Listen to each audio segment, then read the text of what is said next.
Hello guys! Andito na naman po si Madam Lisa. So guys, samahan nyo kong gumawa ng palabok. Ang palabok ko po ay napakasimple lang. Alam ko pong alam ninyo. Gusto ko lang samahan nyo lang ako sa pagluluto. So guys, ito, ah, yung mga ulo ng hipon,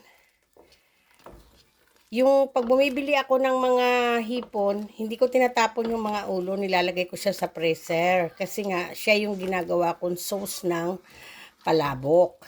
So, hinihintay ko lang po siyang kumulong-kumulo at mamulang-mamula. Tapos, mamaya po, aanuhin ko na siya. Ano ba tawag dito? Pipit-pitin ko na yung mga ulo ng hipon. Ganyan po, gaganyanin ko siya, tapos sasalain ko siya. Tapos, pagkasala ko, lulutuin ko uli siya, lalagyan ko ng cornstarch. Nasa sa inyo na po yun, kung gusto ninyo maglagay pa ng anato, yung pampakulay. Pero po, dahil sa makulay na yan, dahil yung sa ulo ng ng hipon, di ba po, yung ulo ng hipon yung bibig niyan may kulay pula. Dapat po i-blender ko siya, kaya lang dahil nga sa tinatamad ako mag-blender, so ganyan na lang po. At nakita ko naman namumula ayan Ayan na yung sauce. Tapos lalagyan ko na lang siya ng cornstarch mamaya. At nagpapainit po ako ng kawali dahil nag-ano na ako ng noodles palabok. Ayan. Pinakuluan ko na siya. Tapos, eto, nagpapainit po ako ng mantika. Ng kawali pala. So, lalagyan na natin siya ng oil. At iaano natin yung garlic.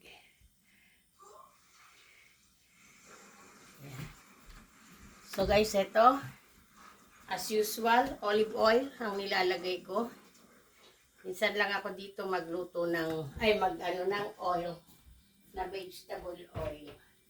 Talagang maganda po kasi sa katawan ang olive oil. Tapos, ito po yung garlic. Hindi na po ako nag-fried garlic kasi kami lang naman ang kakain. Hindi naman siya order. Pero pag may order po, inaano ko siya ng, nagpa-fried ako ng garlic.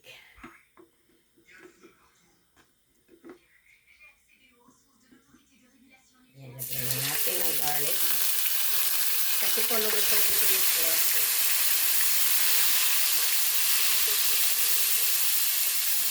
Garlic pa lang yan, guys. Mabango na. Alala niyo po yung nagluto ako ng chicharon baboy. Ito na lang po yung natira. Yung mga natira po, yung mga parang dinikdik na.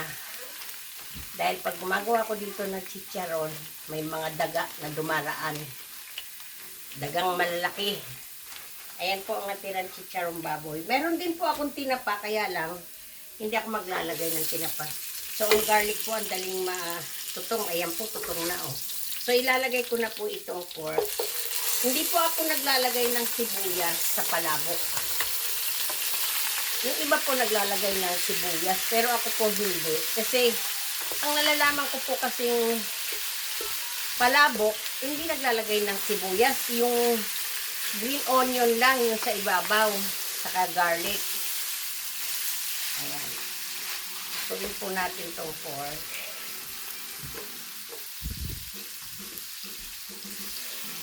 Kumusta naman po ang Christmas ninyo dyan? Ako po, alas 4 na ng madaling araw nakatulog. Dahil pagkatapos namin dito, magkainan, dami kong ginawa, lahat po ng lagayan ko ng kristal ay hinugasan ko dahil hindi po ako makatulog kagabi.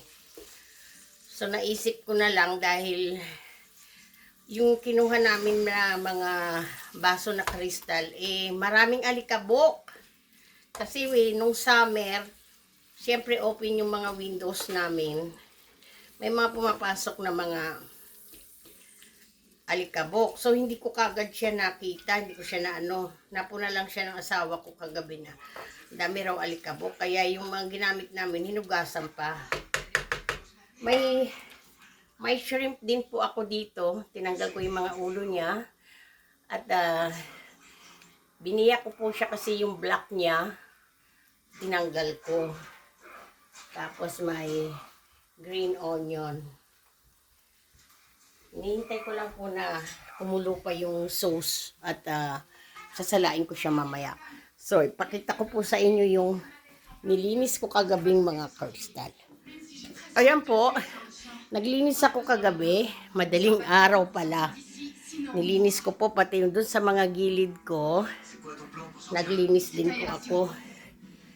Yung mga nasa baba ko, hindi ko pa po nabibisita kasi may basement ako doon. Ang ano ko kasi, ang collection ko, crystal. Doon lang po happy na ako. So, pagpatuloy po natin, iwan ko muna kay sandali dito at sasalain ko ang ginawa kong sauce.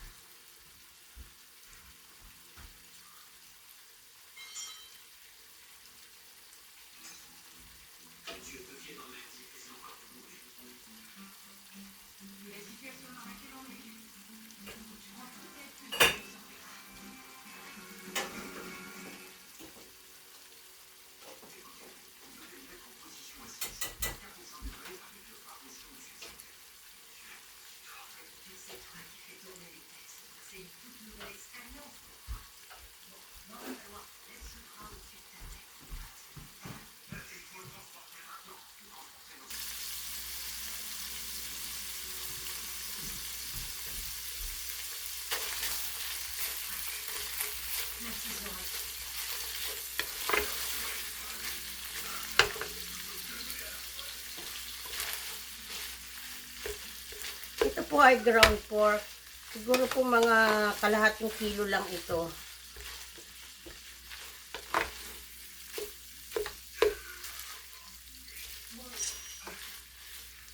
Kalahating kilo lang po. Tapos isasabay ko na rin po dito yung hipon. Pagsasabay-sabayin ko na po sila, haluin ko na sila. Para isahan na lang.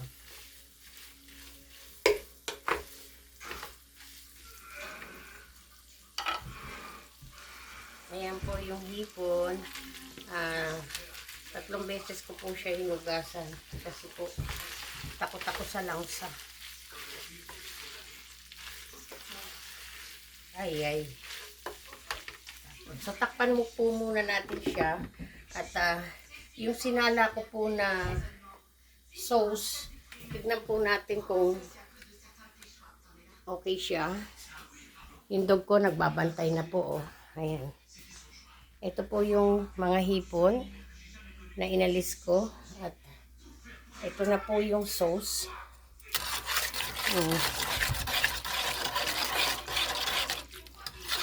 Lalagyan ko po siya ng cornstarch.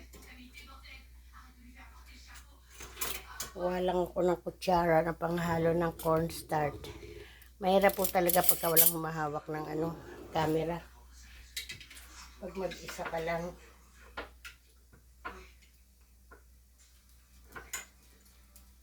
Ito po yung cornstarch.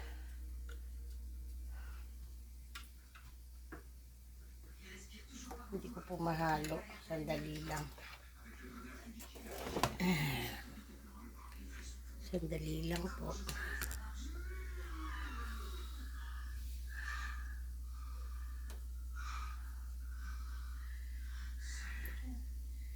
Ilagay natin itong cornstarch. 2 kutsara pong ganito na maliit. Tablespoon. Ang nilagay kong cornstarch para po malapot siya.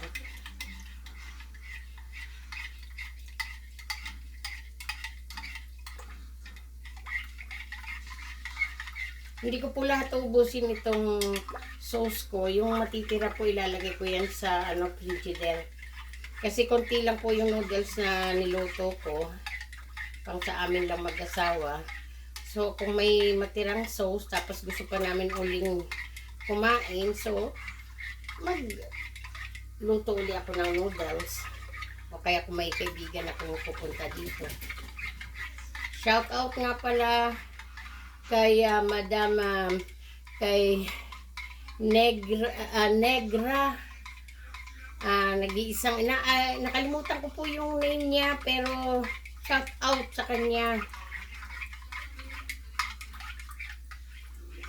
Thank you sa pag-subscribe. Ayan. Yan na po.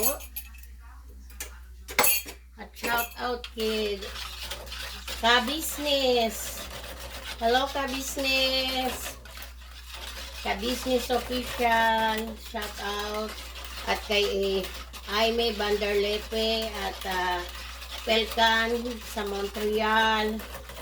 Hindi pa po matandaan yung iba. Kaya hintayin lang po natin siya na lumapot para maging okay na po siya. Takpan po natin siya sandali at balikan natin yung niluluto ko doon na hipon at pork. Hindi po ako naglalagay ng salt dito kasi di ba po ang talagang tunay na palabok ang halo talaga dyan patis at kalamansi.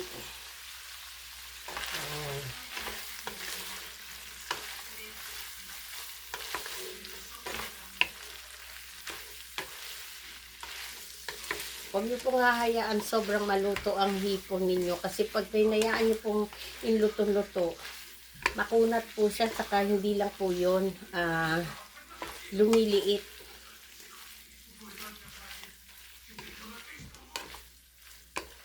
Ihalo ko po dito mamaya yung noodles ko para isahan na lang. O baka ilagay ko siya sa container. Paminta lang po ang inilalagay ko.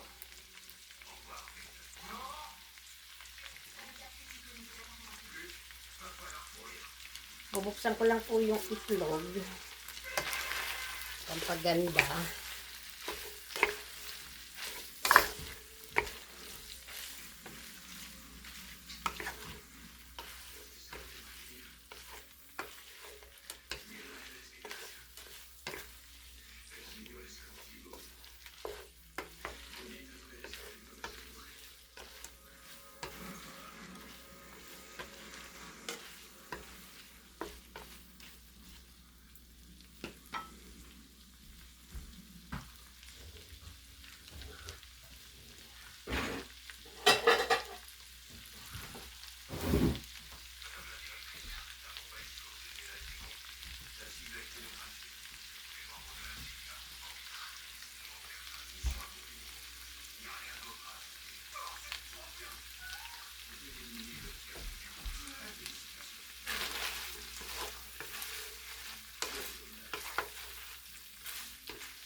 Kung alam niyo po na luto na yung hipon ninyo, ayan, okay na. Ilalagay ko na po yung noodles. Babawasan ko po siya ng kaunti para po ay pang maganda sa ibabaw. Pero ihalo ko po dito yung ano. Ay.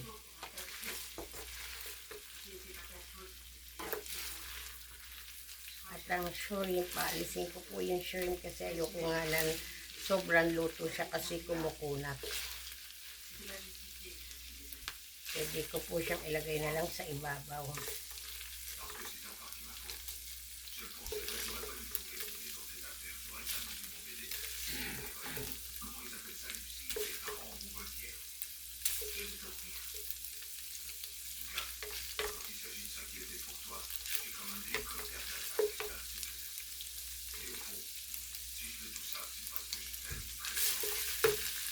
Titignan ko po yung aking sauce, baka po sumobra lapot. So guys, lalagay ko na po yung noodles. Ihalo ko na po dito.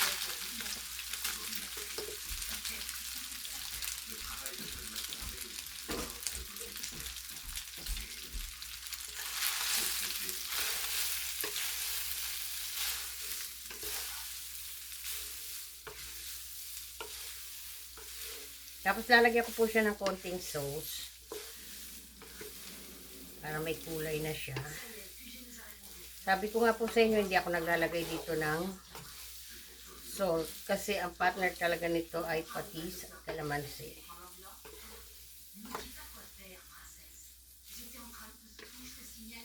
Pero pag nilalago ako po itong noodles, nilalagyan ko na po siya ng salt, konti lang. Kaya medyo may lasa na rin po siya ng salt.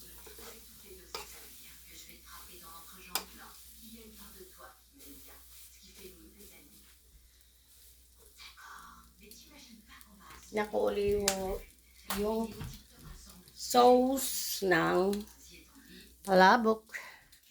Kung okay na siya. Kung malapot na. Marami po talagang nagawa. Oh. Hindi pa po siya ganong malapot. Siguro isang kulo pa po ay okay na siya. Ayoko naman po ng sobrang dami ng cornstarch. Kasi pagka dinamihan nyo naman po kasi ang cornstarch, lasang cornstarch na. Kaya gusto ko konti lang. Ayan naman po, lumalapot na. Oh. Kukunin ko na po itong, ito yung sayang. Yung itlog na nilaga ko. Babalatan po natin siya.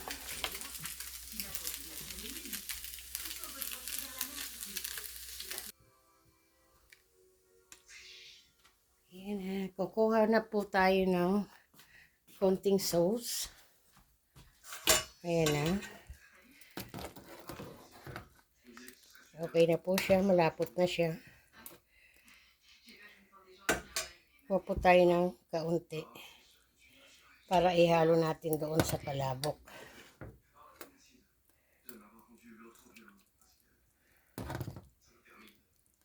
Lagay ko po dito. Tignan nyo po, ulo lang to ng hipon. Oh. Hindi siya gaano mapulang-mapula. Pero okay lang. Kasi hindi nga po talaga ako naglagay ng anato. Yun lang po talagang kulay ng ulo ng hipon. At cornstarch. Tama-tama po, may kalamansi ako dyan at patis.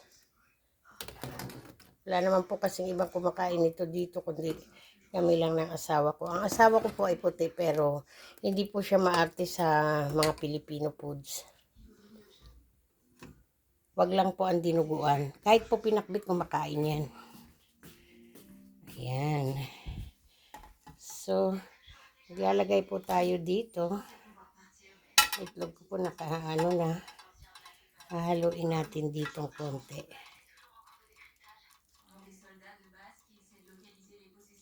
Hindi natin lahat uubusin.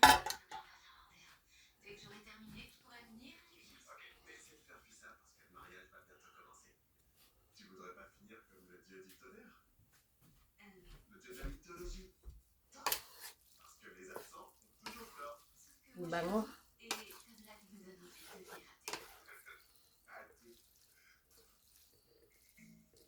Lalagyan ko po siya ng garlic powder.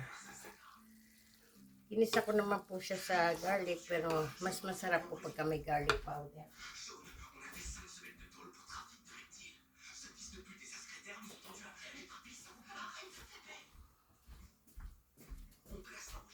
Naubusan na yata. Konti na lang po. Ubusin na natin. Para mabango. Mabango.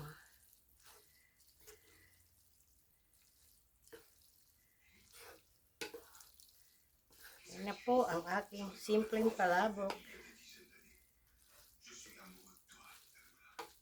So, ilalagay ko po dito sa container. Sa ating tray. Patayin na po natin. Ilipat po natin dito.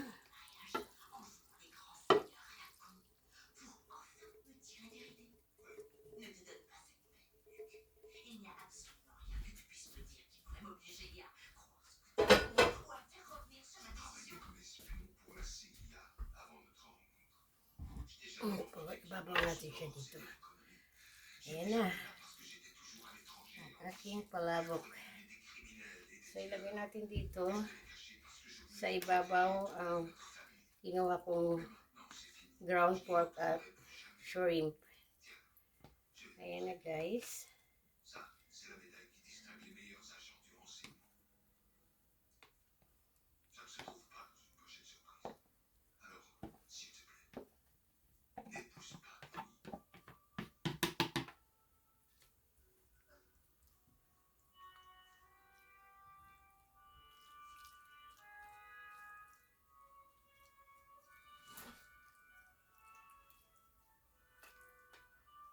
Yung natirang konting sauce, lagay natin dito. Marami po akong sauce.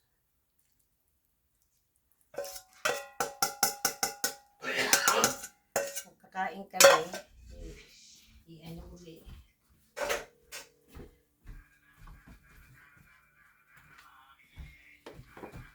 Lagyan po natin siya ng egg.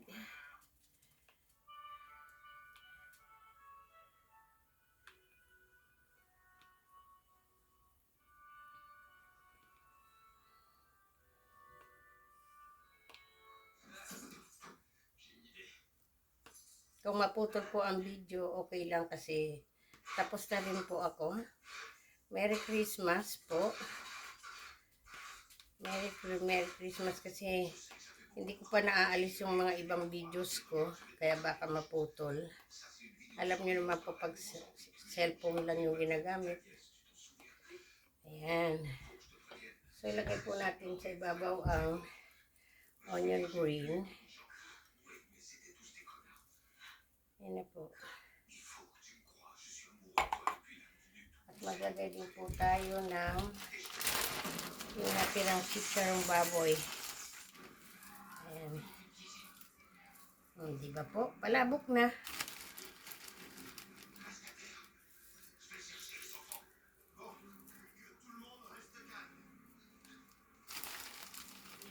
Kaya po pagka may mga ulo kayo dyan o balat ng mga hipon, huwag niyong itatapon kasi napapakinabangan po yan sa mga sauce. Ayan na po.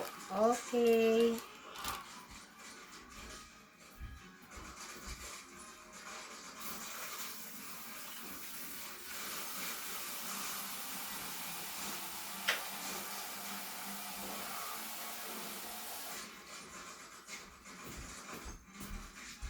Ayan na po guys.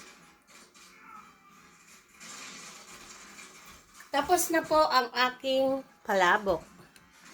Nakasluto na po ng palabok. Ayan po guys. Yan ang aking palabok. So nakita niyo naman po lahat siguro ang mga ginawa ko. At ang sauce ko po, ayan, umuusok pa. Patayin na po natin. Nakalimutan kong patayin. Ayan. Yung mga natira pong sauce ay ilalagay ko po siya sa Tupperware o sa garapon. Ilalagay ko siya sa fridge at yung iba ilalagay ko sa freezer. Para kung gusto ko man kumain, makikrave ako ng palabok, ayan, may sauce na ako. Hindi po kasi ako bumibili ng mga gawa ng sauce sashi. Hindi po, gusto ko po yung talagang gawa ko. Kasi, di ba po, hindi naman uso yan noong araw yung mga homemade na. Ay, yung mga, yung binibili na lang dyan. Gusto ko yung homemade talaga yung gawa natin. So, guys, thank you very much po. Sana magustuhan nyo tong aking video. Inuulit ko po, Merry Christmas. Coming soon, Happy New Year. Malapit na po tayo mag-New Year's next week. So guys, thank you ulit. Sana po magustuhan nyo ang mga videos ko. Di man po makagandahan, pero okay lang. Merry Christmas po. Thank you very much. Good morning, good afternoon, good evening, saan man sulok ng mundo. Like and share po at subscribe. Okay po, thank you guys. Bye. Merry Christmas po ulit.